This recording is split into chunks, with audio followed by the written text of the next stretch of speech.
Magandang araw mga kaibigan. Ubusin ko lang ang dark chocolate Napakasarap po itong dark chocolate. Kung gusto nyo matikman, mag-order lang kayo dito, mag-text. May limited stock pa. First come, first serve na order. Okay, pag-usapan natin yung nangyaring Senate inquiry kahapon tungkol sa People's Initiative. Napakaganda po ang resulta. Si Speaker Martin Romualdez, todo deny siya, kasama ang kanyang mga congressmen na wala silang kinalaman. Magaling itong mga nag-iimbestigang senador, kompleto sila ng bala. Nako, nabuking po ang participation ni Speaker Romualdez dahil sa picture.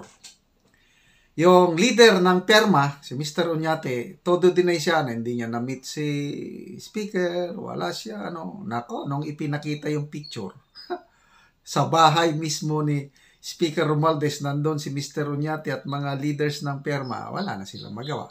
Okay, panoorin natin itong news ng UNTV na nasummarize yung resulta ng Senate inquiry kahapon. As the Senate Committee on Electoral Reforms and People's Participation begins its inquiry on the alleged bribery for People's Initiative, a group that spearheaded a signature campaign admits asking the House leadership and several congressmen for help in securing the number of signatures needed to advance the movement. People's Initiative for Reform, Modernization and Action, or PIRMA lead convener Noel Oñate confirms meeting with House Speaker Martin Romualdez and other congressmen to discuss the People's Initiative. This comes after the committee's chairperson, Senator Amy Marcos, revealed a screenshot of a message showing a photo of Oñate with Romualdez and other House members during their meeting on January 8 at Romualdez's house. You said you never met the Speaker, nor Mr. Saldico, our congressman. You're under oath, sir. Yes, that was the time that I met with the Speaker. Sasabi mo lang na hindi naman kayo nagkita. Sabi nyo sina Congressman Garbin lang.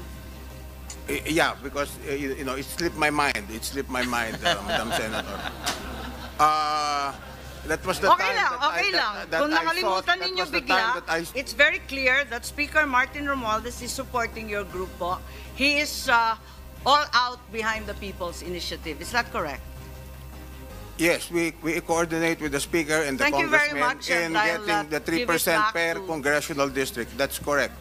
The group also denies involvement in vote buying and bribery for the initiative. Several witnesses from various localities testified before the committee the alleged promise of government aid in exchange of signing the forms and the payouts to those who aided the signing at the grassroots level. Utos daw po yun ni BBM. Yun po yung exact word. Ay, ganon. At sumusunod lang sila. Opo. Kung utos ng Pangulo, ba't hindi ninyo sinunod?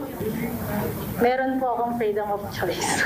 Bali po ang binigay sa amin, 1.5 po a day, tapos in advance po yung isang araw, bali 3,000 po yung natanggap namin. Binigyan ba kayo ng ID nito, Change Philippines? Binigyan po. Sabi yung baguhin daw yung economic.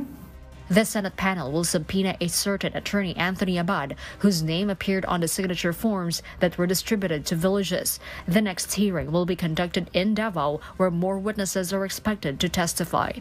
So, yun po, klaro. Wala nang kawala si Speaker Romualdez dahil inamin na ng mga leaders ng PERMA, yung nagpapaperma, na may direct kaugnayan si Speaker Romualdez, tumutulong. Okay, pakinggan muna natin ito, yung sound bites na lang ito tungkol sa nangyaring hearing kahapon. Laking alok ng 20 million sa kada isang kongresista. Meeting po yan kung paano kami makikipag-coordinate sa mga congressmen. Sino may-ari ng bahay? Si Speaker Romualdez po. Bahay ni Speaker Romualdez. Yes. Ganon. Si Speaker Romualdez, isa na rin sa nasa likod ng... Pumayag naman po si Speaker. Pumayag si Speaker. Nasa likuran na rin siya. Natulungan kami. Siya rin ay kasama na, nasa likod na rin, nagpapatakbo ng PI. Dahil nga, tumulong siya sa inyo, di ba? Yeah, helping us. Hindi ba maliwanag? Hindi ba maliwanag kung bahay ni Speaker siya nagpatawag ng meeting, di talagang nakikialam si Speaker? There's a developing klaro, consensus over here, Madam Chair, that we can compel our resource person, Mr. Oñate, to divulge the names of his donors. 12:30 p.m. pa lang naman, hindi pa naman tayo patapos. He can call his office to get the names. The names must be divulged to this committee this afternoon before we end. Dapat ganun. Kasi tama, narinig namin yung kay Senator Chis, and I hope Mr. Oñate agrees with Senator Chis. Public, ganun to public issues. Public issues, wag mahiya yung nag-donate. Yeah, Mr. Senator, I already disclosed or I already admitted that the bulk of the money came from me. Pero kalahati So you have a partial compliance. We need full compliance. So yung mga ibang amount naman maliliit na. Di bali po, ako na po magsusuma total doon sa sige po. Yung 27.5 million ang ating account po. Sige po. So what do we do with that matter, Madam Chair? I think we should compel the I think that's now a motion, and we therefore compel Mr. Oñate to produce the said documents at the soonest possible time. Yes, Attorney Avisado, please. Yeah, you have to give me time to talk to them kasi ako naman lang mapapahiya sa mga kung banggitin ko yung mga pangalan nila, Kasasabi lang po ng minority leader before 2 p.m. sana this afternoon. Magsesesyon pa kami At saka madali naman yun Madam Chair, naka-record naman yan. may I be allowed to ask a few questions to Mr. Oñate? I'm sorry, Congressman. I think our rules don't allow resource persons to interpolate po. Okay lang? Okay. But everyone agrees to suspend in your case. Thank you, ma'am. Thank you. Mr. Oñate, alam po ninyo yung kahalagahan ng initiative na ito at kakailanganin nyo maraming resources dito. Hindi po biro-biro ito, tama po? Yes, I agree. Yung pagpapapirma lamang po, Mr. Oñate, kakailanganin nyo hindi kukulangin ng 8 milyon para ma-address nyo yung threshold na 12% ng ating total. Okay, so medyo mahaba yung hearing, sinamaris ko lang. Basta klaro na po yung participation ni House Speaker Martin Romualdez. So I don't know, earlier sabi niya wala siyang kinalaman, o ngayon inadmit na ng mga men on the ground na tumutulong siya. So ano ngayon? So lumalabas na ito hindi people's initiative. Maraming ibig sabihin ng PI. Pwedeng politicians initiative. So, yun na, sa next hearing,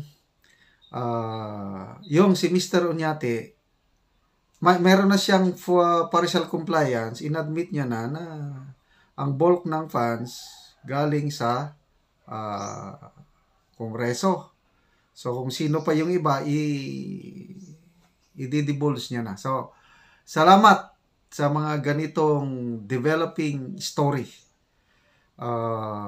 Talagang ito na yung pinaka-mainit na topic ngayon sa political situation natin.